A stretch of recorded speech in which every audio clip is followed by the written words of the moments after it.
Ah, c'est vraiment beau, hein, le béguinage de Courtrai. Oui, vous avez raison. En même temps, il n'y a plus de religieuses ici, hein. Alors on peut parler normalement, hein.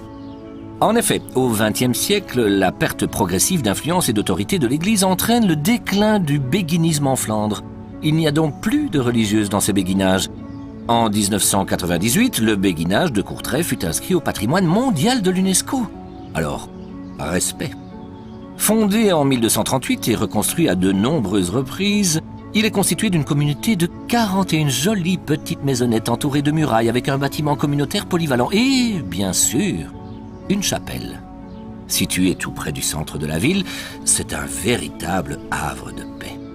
Alors, saviez-vous que l'Eurométropole abrite 13 sites et monuments classés au patrimoine mondial de l'UNESCO? Saurez-vous me dire quels sont les 12 autres?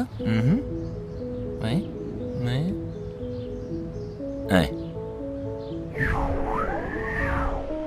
En effet, oui, le beffroi de Tournai. Ce beffroi est le plus ancien de Belgique. 12e siècle quand même, hein. Du haut de ses 72 mètres et de ses 257 marches, il offre une vue impressionnante sur la grande place animée et toute la ville.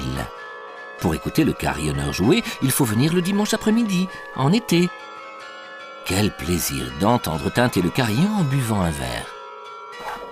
Oui, avant, le carillon prévenait des exécutions, entre autres. Aujourd'hui, c'est plus pour l'ambiance. Symbole de liberté communale face au pouvoir féodal et religieux, l'Eurométropole en compte 10.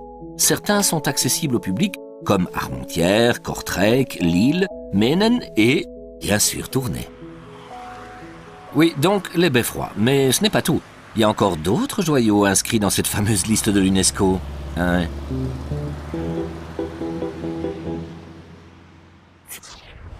En effet, oui, la cathédrale Notre-Dame de Tournai. Oui, joyau de l'architecture médiévale, la cathédrale Notre-Dame de Tournai est inscrite au patrimoine mondial de l'UNESCO. Ses dimensions sont impressionnantes. Sa nef est romane, son chœur gothique et elle possède 5 hautes tours romanes qui lui donnent cette silhouette si particulière. Son architecture a eu une influence considérable sur les cathédrales et églises de la France du Nord dans la seconde moitié du XIIe siècle.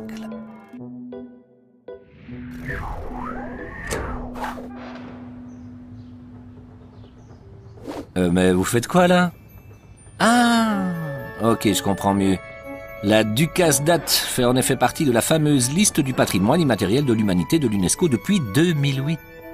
Le couple le plus célèbre des 7 géants date, Goliath et Madame Goliath. Ils dansent et même s'embrassent, et ce depuis plus de 5 siècles. Cet événement qui remonte au Moyen-Âge s'est enrichi au fil du temps pour devenir une fête très appréciée qui dure 4 jours. À l'origine, cette fête médiévale avait une vocation religieuse, mais aujourd'hui, la Ducasse revêt plutôt un caractère païen. C'est un moment festif renommé. Ces géants qui ne sortent qu'une fois par an sont toujours portés à dos d'hommes. Certains pesant même jusqu'à 800 kilos. Je parle des géants, bien sûr. Ça va, c'est compliqué, on dirait. Oui, pourtant, il n'y a rien dessus.